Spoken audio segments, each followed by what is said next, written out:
নমস্কার বন্ধুরা, আজকে নিয়ে এসেছি কলার থোড়ের এমন এক রেসিপি যার স্বাদে আছে গ্রামের গন্ধ আর চিংড়ির ঝাঁঝে লুকিয়ে থাকায় অন্যরকম স্বাদ।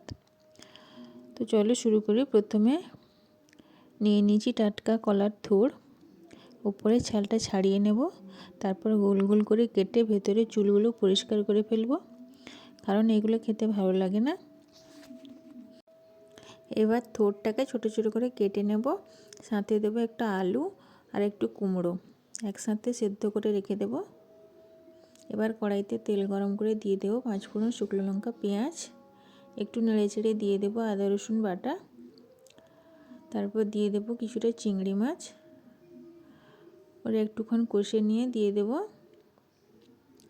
লঙ্কা গুঁড়ো, হলুদ গুঁড়ো, জিরে গুঁড়ো, তারপর খানিকক্ষণ কষিয়ে নিয়ে দিয়ে দেবো সেদ্ধ করে রাখা ওই থোড়টা দিয়ে 3 থেকে 4 মিনিট কষিয়ে নিয়ে একটু ঢাকা দিয়ে দেব অল্প আঁচে।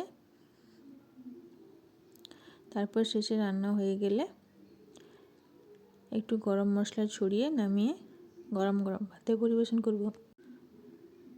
তো এই ছিল আমার আজকের রেসিপি। ভিডিওটি ভালো লাগলে কমেন্টে জানিও। টাটা।